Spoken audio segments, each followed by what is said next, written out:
आप सभी।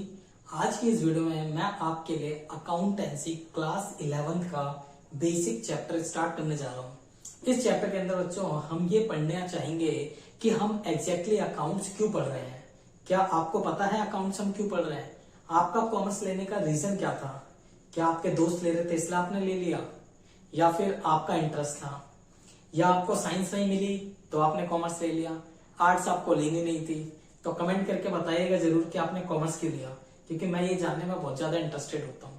क्योंकि अगर आपने कॉमर्स अपनी इच्छा से नहीं लिया तब भी मैं इस सब्जेक्ट को, अकाउंट सब्जेक्ट जो कि तीनों स्ट्रीम में बहुत ज्यादा टफ माना जाता है, और इस सब्जेक्ट में 100 आउट ऑफ 100 बहुत कम स्टूडेंट लेके आ पाते हैं और बहुत कम अटेम्प्ट में आता है।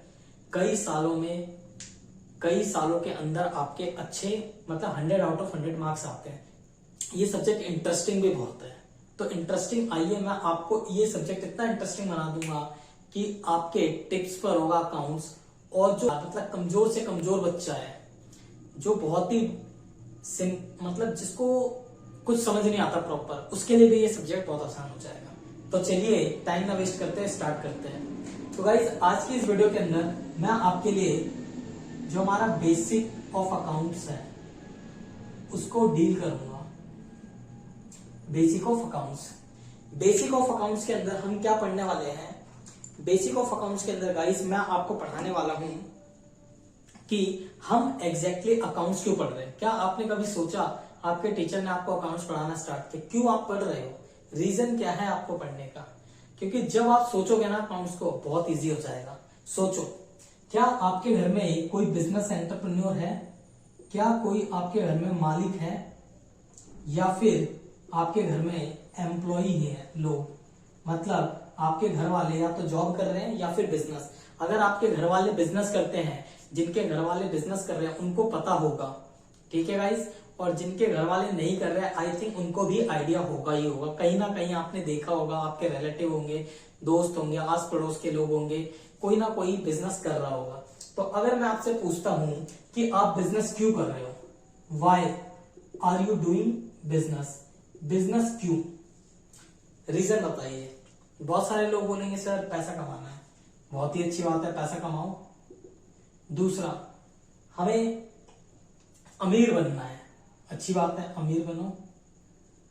और भी there are so many reason जिसकी वजह से आपको हो सकता है कि आप क्या करें, बिजनेस स्टार्ट करें, ठीक है। तो इसके अलावा अगर आप सोचो गाइस, आप बिजनेस कर रहे हो तो आपका मोटिव क्या है? आपका मोटिव है पैसा कमाना। पैसा कमाना डेट मीन्स आपको क्या चाहिए? बिजनेस से प्रॉफिट चाहिए, हाँ कि ना? बताओ जल्दी जल्दी, हाँ कि ना? प्रॉफिट लॉस चाहिए ना चाहिए? मतलब आपके अगर बिजनेस से प्रॉफिट होगा तो आप बिजनेस को चलाओगे, लॉस होगा तो आप बिजनेस को बंद कर दोगे। तो आप बिजनेस कर रहे हो तो आपको प्रॉफिट चाहिए, बिजनेस कर रहे हो तो आपको लॉस का पता होना चाहिए, ठीक है गाइस। तो बिजनेस, अब ये प्रॉफिट लॉस आपको पता कहां से चलेगा? आपको प्रॉफिट लॉस कहां से पता चलेगा? अगर आपके घर में कोई बिजनेस करते होंगे, लेट सपोज आपके घर में कोई बिजनेस कर रहे हैं, तो उन्होंने एक रिकॉर्ड रखा होगा कि मैं हर दिन कितना माल बेच रहा हूं, किन से माल खरीद रहा हूं, क्या मेरे खर्चे हो रहे हैं, और मेरे को अल्टीमेट क्या बच रहा है। ऐसा ही होता होगा या नहीं होगा? आप खुद सोचो। आपके घर में जो भी बिजनेस कर रहा होगा उसने एक डायरी बना रखी होगी, ठीक है, डायरी बना रखी होगी। अब वो इस डायरी में रिकॉर्ड करता है अपने सारे के सारे डेली के इनकम और एक्सपेंस को, और लास्ट में वो निकालता है कि अल्टीमेट वो कितना कमा रहा है, प्रॉफिट में जा रहा है बिजनेस या फिर लॉस में जा रहा है। अगर आपका बिजनेस प्रॉफिट और लॉस में जा रहा है तो आपका प्रॉफिट में जाएगा तो रन करोगे, लॉस में जाएगा तो आप खुद सोचोगे चलाना है बंद करना है, ठीक है। तो इनको बोलते हैं गाइस बुक्स ऑफ अकाउंट। इनको क्या बोलते हैं हम लोग? Books of accounts. मतलब अगर आपको अपना बिजनेस की परफॉर्मेंस के बारे में पता लगाना है तो आपको बुक्स ऑफ अकाउंट बनाना पड़ेगा, ठीक है। इसके अलावा हमारे देश के अंदर बहुत सारे कानून्स हैं। क्या है हमारे देश के अंदर? बहुत सारे कानून हैं। अगर आपका बिजनेस कंपनी है, डेट मीन्स आपकी जो बिजनेस है उसमें आपने कंपनी बना रखी है। आपकी बिजनेस के अंदर अगर पार्टनरशिप है, आई थिंक इनमें से कई बच्चों को नहीं पता होगा, हो सकता है कईयों को पता भी होगा, तो इनको बाद में डिस्कस करेंगे, ठीक है। अगर आपका बिजनेस कंपनी नेचर का है, पार्टनरशिप नेचर का है, there are so many different type of nature, NGO है, ट्रस्ट है, ठीक है, सोसाइटी है, क्या है। तो इन सभी के ना हमारे देश में कुछ ना कुछ लॉ है, कुछ ना कुछ कानून है, और इन कानून को ध्यान में रख के ही हमें अपने बुक्स ऑफ अकाउंट को बनाना पड़ता है। तो कंपनी लॉ बोलता है कि आपके बुक्स ऑफ अकाउंट ऐसे बनेंगे, पार्टनरशिप बोलता है ऐसे बनेंगे, ठीक है। तो उनको ध्यान में रख के हमें बनाना पड़ता है, हम अपने हिसाब से नहीं बनाते।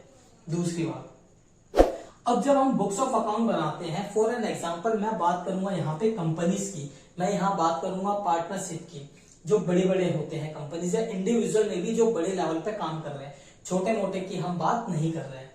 अगर लेट सपोज आपकी कोई कंपनी है गाइस, आपकी क्या है, कोई ना कोई कंपनी है।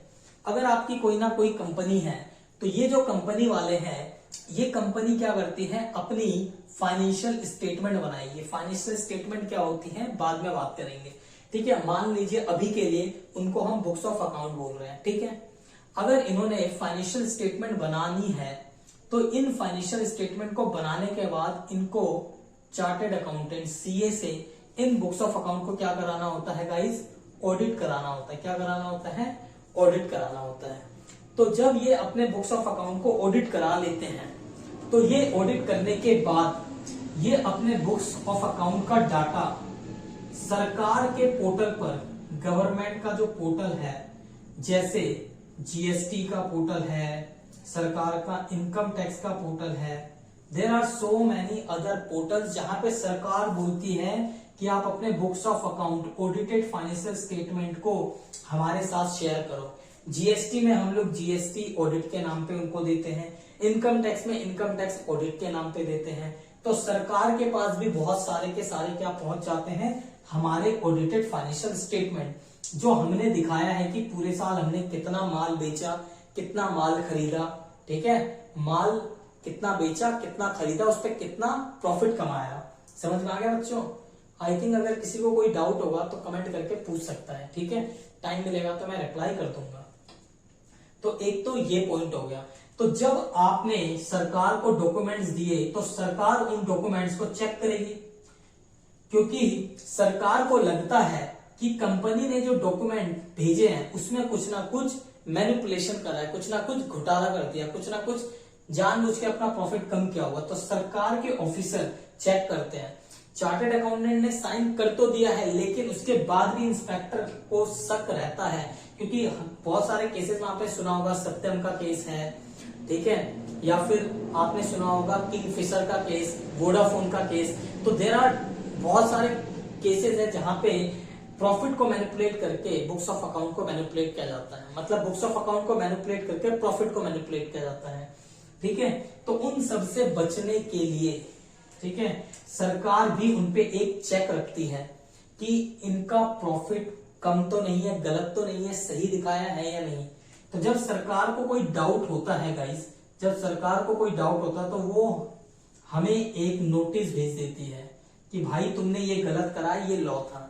फिर हम उसका रिप्लाई देते हैं। अगर डिपार्टमेंट सेटिस्फाई हो गया तो अच्छी बात है, नहीं हुआ तो हमें पे करना पड़ता है विद इंटरेस्ट पेनल्टी, हमें केस लड़ना पड़ सकता है, कुछ भी हो सकता है आगे।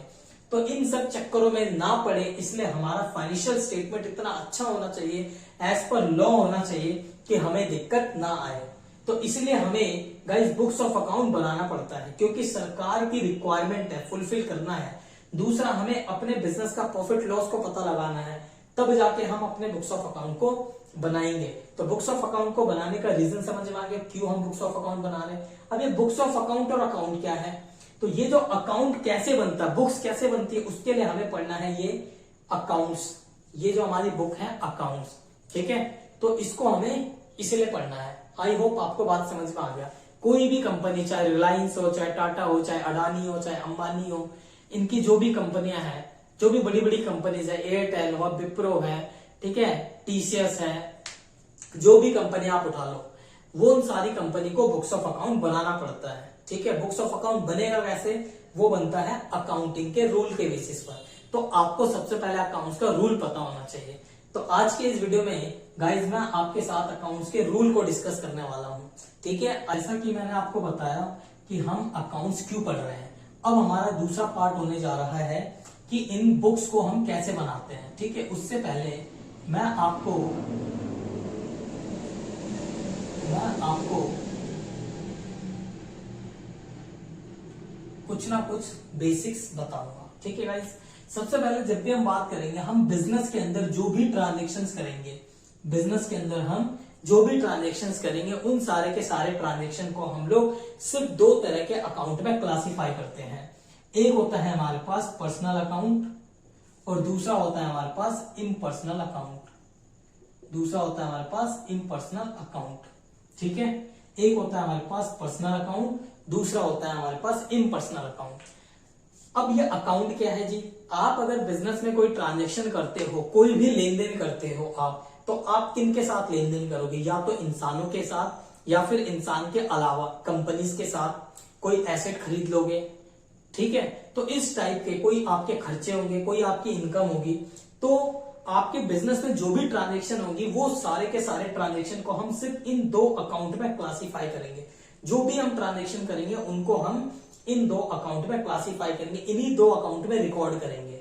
सिंपल सा ये समझिए, 2-3 क्लास के बाद आपको इन डेप्थ अच्छे से समझ में आएगा। तो सबसे पहले बात करते हैं पर्सनल अकाउंट की। तो पर्सनल अकाउंट में गाइस 3 तरह के अकाउंट्स आते हैं। इसकी मैंने ऑलरेडी एक वीडियो बना रखी है समराइज्ड वे में, अगर आप देखना चाहो तो देख सकते हो। इसके अंदर हम सबसे पहले बात करेंगे नेचुरल पर्सनल अकाउंट की, ठीक है, नेचुरल पर्सनल अकाउंट की। दूसरा हमारे पास है आर्टिफिशियल पर्सनल अकाउंट की, आर्टिफिशियल पर्सनल अकाउंट। और तीसरा बात करेंगे हम रिप्रेजेंटेटिव पर्सनल अकाउंट की, रिप्रेजेंटेटिव पर्सनल अकाउंट, ठीक है। और इन पर्सनल अकाउंट पे हमारे पास 2 कैटेगरी होते हैं, एक होता है हमारे पास रियल अकाउंट और दूसरा होता है हमारे पास नॉमिनल अकाउंट, ठीक है गाइस, ठीक है। तो इस हिसाब से हम जो भी ट्रांजेक्शन करेंगे उसको हम 2 अकाउंट में क्लासिफाई करेंगे, एक पर्सनल और दूसरा हमारे पास होता है इम्पर्सनल। पर्सनल के अंदर आता है बच्चों सारे के सारे पर्सन जिनसे हम डील करते हैं, सारे के सारे पर्सन जिनके साथ हम डील करते हैं। डील किनके साथ करेंगे? अगर मान लो मैं रिलायंस कंपनी हूं, तो रिलायंस कंपनी के पास कस्टमर आता है, प्रोडक्ट खरीदता है, तो मैं उनके साथ डील करूंगा। मेरे सप्लायर है जिनसे मैं माल खरीदता हूं, मैं उनके साथ डील करूंगा, ठीक है। मैं अपने किसी और कंपनी SBI बैंक में मेरा अकाउंट है, PNB में है, और बहुत सारे कंपनीज के साथ मेरा ट्रांजेक्शन होता है, बैंकों के साथ होता है, तो वो भी मेरे पास, उनके साथ भी मैं ट्रांजेक्शन करता हूं। तो जब मैं इंसानों के साथ ट्रांजेक्शन करता हूं तो वो मेरे आते हैं नेचुरल पर्सन के अकाउंट में, ह्यूमन बींग्स, इसके अंदर ह्यूमन बींग्स आते हैं। और जब मैं कंपनीज के साथ ट्रांजेक्शन करता हूं तो वो मेरे क्या है? Artificial personal account. क्योंकि हमारे देश के अंदर कंपनी एक्ट है और कंपनी एक्ट में ये बताया गया है कि company is an artificial person, तो इसीलिए आर्टिफिशियल पर्सनल अकाउंट में क्या आते हैं गाइस? कंपनीज आते हैं, क्योंकि कंपनी इंसान की तरह ही वर्क करती है बट वो इंसान नहीं होती, ठीक है। ये कंपनी लॉ में लिखा हुआ है, तो इसके पीछे क्या रीजन है मैंने वो भी आपको बता दिया। इसके बाद representative personal account. Representative personal account क्या होता है? ये होता है ग्रुप्स ऑफ पर्संस। क्या होते हैं ये? Groups of person. That suppose मान लीजिए कि मेरे ऑल ओवर इंडिया 100 ब्रांचेस है, ठीक है। ऑल ओवर इंडिया मेरा प्रोडक्ट जो है, मेरे स्टोर है, 100 स्टोर है, तो मैं हर एक स्टोर मेरा रेंट पर है। अब मैं नहीं चाहता कि हर एक स्टोर के मालिक का अलग से अकाउंट बनाऊं, तो मैं क्या करूंगा? मैं एक ग्रुप बना लेता हूं जिसमें लिखता हूं आउटस्टैंडिंग रेंट पेबल। तो आउटस्टैंडिंग रेंट पेबल क्या रिप्रेजेंट कर रहा है कि जितने भी स्टोर में मेरे रेंट जाएंगे उनको कितना पे करना है। तो ये अकाउंट क्या रिप्रेजेंट कर रहा है? ग्रुप ऑफ लैंडलॉर्ड, कि मैं कितना लैंडलॉर्ड को पे करूंगा। This is our representative personal account. तो इसके अंदर हमारे पास 4 तरह के ही अकाउंट को हम लोग रिप्रेजेंट करते हैं। एक होता है हमारे पास आउटस्टैंडिंग एक्सपेंसेस, दूसरा होता है हमारे पास प्रीपेड एक्सपेंसेस, हमारे पास एक होती है एक्रूड इनकम, ठीक है, और एक होते हैं हमारे पास income received in advance, income received in advance, या जिसको हम बोलते हैं अनअर्न्ड इनकम, अनअर्न्ड इनकम, जो इनकम मैंने कमाया नहीं। ये क्या होते हैं? इन टर्म्स को हम धीरे धीरे आगे समझेंगे, तो अभी टेंशन लेने की जरूरत नहीं, बस आपको ध्यान में रखना है। थोड़ा सा आइडिया दे दूंगा मैं। आउटस्टैंडिंग एक्सपेंस का मतलब होता है वो खर्चे जो अभी मैंने पे नहीं करे, आउटस्टैंडिंग। प्रीपेड एक्सपेंस का मतलब हो गया, ठीक है, प्रीपेड एक्सपेंस का मतलब हो गया मैंने एडवांस में खर्चा पे कर दिया। जैसे हम लोग रेंट एडवांस में दे देते हैं, स्कूल की फीस एडवांस में देते हैं, ट्यूशन की फीस एडवांस में देते हैं, जैसे आप सभी दे रहे होंगे। ठीक है, इनकम रिसीव्ड इन एडवांस, कुछ इनकम हमें एडवांस में मिल जाती है, जैसे जो हमारे जैसे टीचर है उनको फीस एडवांस में मिलती है, तो उनके लिए इनकम रिसीव्ड इन एडवांस है, जिसको हम बोलते हैं अनअर्न्ड इनकम। और एक है हमारे पास एक्रूड इनकम। जैसे हम लोग अगर किसी कंपनी में काम करते हैं तो कंपनी जो जुलाई की सैलरी है वो आएगी अगस्त में, तो अगस्त मान लो 15 अगस्त को आ रही है, तो 15 दिन के लिए मेरी सैलरी क्या होगी, एक्रूड इनकम, क्योंकि मैंने कमा तो लिया बट मिला नहीं। तो ये 4 कैटेगरी ऑफ अकाउंट को बोलते हैं रिप्रेजेंटेटिव पर्सनल अकाउंट। हमेशा याद रखना गाइज कि जो हमारे अभी मैं आगे डील करूंगा, चलो पहले इसकी बात कर लेते हैं। और इसके बाद हमारे पास अभी तो हमने सिर्फ पर्सन के साथ डील करा, पर्सन के अलावा कौन है, रियल अकाउंट। रियल अकाउंट में आते हैं हमारे एसेट्स, और नॉमिनल के अंदर आते हैं हमारे पास एक्सपेंसेस और इनकम्स। ठीक है, एक्सपेंस और इनकम आते हैं नॉमिनल में, और रियल में आते हैं एसेट। क्योंकि बिजनेस के अंदर मैं एसेट खरीदूंगा, फर्नीचर खरीदूंगा, बिल्डिंग खरीदूंगा, लैंड खरीदूंगा, तो वो मेरे एसेट नहीं होते हैं, मतलब वो मेरे क्या नहीं होते, पर्सन नहीं होते हैं, वो क्या होते हैं, मेरे एसेट। तो एसेट आते हैं रियल अकाउंट में। उसके अलावा बिजनेस में मैं करता हूँ एक्सपेंस और इनकम, रेंट पे कर दिया, इलेक्ट्रिसिटी पे कर दिया, वाटर चार्जेस, और भी मेंटेनेंस के खर्चे बहुत सारे, वो सारे एक्सपेंस में आ गए। मैंने सेल करा, इनकम, मेरे को डिविडेंड मिल गया, कमीशन मिल गया, रेंट मिल गया, तो ये सारी मेरी इनकम्स है, इंश्योरेंस मिल गई, ये सारी मेरी इनकम है। ये सब कहां पे आ जाएगी, नॉमिनल अकाउंट में। तो ऑलवेज याद रखना गाइस, अगर मैं नॉमिनल अकाउंट के सफिक्स या प्रीफिक्स उसके आगे या पीछे एक टर्म ऐड कर दूंगा तो वो बन जाएगा रिप्रेजेंटेटिव पर्सनल अकाउंट। जैसे मान लो प्रीपेड सैलरी है, सैलरी एक्सपेंस है तो नॉमिनल में जाएगा, लेकिन उसके आगे मैंने लगा दिया प्रीपेड सैलरी, तो क्या बन गया, रिप्रेजेंटेटिव पर्सनल अकाउंट। यहां से एमसीक्यू का भी एक क्वेश्चन बनता है कि नॉमिनल अकाउंट में सफिक्स और प्रीफिक्स लगाएंगे तो वो क्या बन जाएगा, रिप्रेजेंटेटिव पर्सनल अकाउंट बन जाएगा। ठीक है, अब यहाँ पे मेरे को नहीं लगता कि एग्जांपल्स में आपको लिखवाऊं, इतना समझा चुका हूं। एसेट के अंदर क्या होता है आपको, मेरे को नहीं लगता कि, आई थिंक आपको डिटेल में पता होगा एसेट क्या होती है, एक्सपेंस क्या, इनकम क्या है, इसको हम अगली वीडियो में कवर करेंगे। ठीक है, तो अभी के लिए जस्ट हम समझ रहे हैं एक्सपेंस क्या होता है। ठीक है, एक्सपेंस आपको सिंपल सा मतलब समझ लीजिए, अगर बिजनेस को चलाने के लिए जो खर्चा करूंगा, जैसे रेंट देना, इलेक्ट्रिसिटी देना, वाटर चार्जेस, स्टाफ वेलफेयर के खर्चे, इलेक्ट्रिसिटी चार्जेस, ठीक है, ये सब क्या है, मेरे नॉमिनल मतलब एक्सपेंस है, नॉमिनल अकाउंट है और एक्सपेंस है। और इनकम में आपका सेल हो गया, interest receive, dividend receive, commission receive, rent receive, royalty receive, insurance claim, ठीक है, ये सब मेरे क्या है, इनकम है। और एसेट जिन पे आपका अधिकार है, जैसे आपके घर में फर्नीचर है, बिल्डिंग है, मशीनरीज है, टेबल है, चेयर है, फोन है, लैपटॉप है, ये सब क्या है, हमारे एसेट, जिन पे हमारा अधिकार है और जिनको फ्यूचर में बेच के पैसा मिलेगा, वो मेरे लिए क्या है, एसेट्स। तो आज की इस वीडियो में गाइस मैंने आपके साथ डील करा अपना मॉडर्न अप्रोच, इसको हमने बोलते हैं मॉडर्न अप्रोच। मॉडर्न अप्रोच बोलता है कि हमारे बुक्स के अंदर, मतलब मॉडर्न अप्रोच बोलता है कि बिजनेस के अंदर जो भी हम ट्रांजेक्शन लेन देन करेंगे उसको रिकॉर्ड करने के लिए सिर्फ 2 अकाउंट बनाएंगे, एक बनाएंगे पर्सनल और एक बनाएंगे इम्पर्सनल। पर्सनल अकाउंट में 3, नेचुरल, आर्टिफिशियल, रिप्रेजेंटेटिव, बोलो फटाफट से, और इम्पर्सनल में रियल और नॉमिनल। ठीक है, और इसके अंदर क्या आते हैं मैंने बता दिया, नेचुरल पर्सन में आएगा ह्यूमन बींग्स, आर्टिफिशियल में आएगी कंपनीज, रिप्रेजेंटेटिव में आएगा ग्रुप्स ऑफ पर्सन, और रियल अकाउंट में आएगा एसेट, नॉमिनल में आएगा एक्सपेंस और इनकम। ठीक है, तो आज की वीडियो यहीं पे खत्म करते हैं गाइस, और नेक्स्ट वीडियो में आपको कल वापस लेके आऊंगा। मैं पूरा का पूरा सेशन रिकॉर्ड करके डाल दूंगा यूट्यूब के अंदर, जिसको जब देखना हो देखे। ठीक है, बट पूरा कोर्स मैं यहाँ पे डालूंगा, कंटेंट डालूंगा, क्वेश्चंस कम मिलेंगे हो सकते, लेकिन बेस मैं आपका बिल्डअप कर दूंगा। जहां मेरे को लगेगा कोई क्वेश्चन कराना है वो मैं जरूर आपके लिए डेफिनेटली करवा दूंगा। और कभी कभी मैं लाइव भी आया करूंगा, मेरा खुद का प्लेटफॉर्म है ऑनलाइन, अगर किसी को ऑनलाइन पढ़ना होगा या मैं आने वाले वक्त में लॉन्च करता हूँ ऑनलाइन कोर्स, तो मैं आपको इन्फॉर्म जरूर करूंगा गाइस। वीडियो कैसा लगा लाइक कीजिए, कमेंट कीजिए, तब जाके मेरे को थोड़ा मोटिवेशन मिलता, पता चलता है कि वीडियो आपके लिए रेस्पॉन्सिव है या नहीं है। ठीक है, मैं लेट स्टार्ट कर रहा हूँ किसी रीजन की वजह से, ठीक है, बट आपको 100% मैं कंटेंट दूंगा फ्री, और पूरा कोर्स कवरेज करूंगा यूट्यूब पे।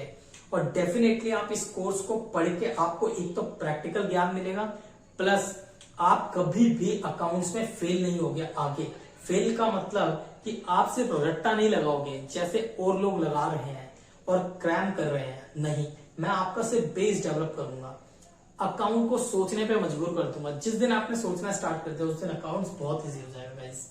ठीक है, तो मिलते हैं नेक्स्ट वीडियो में। Take care, bye bye.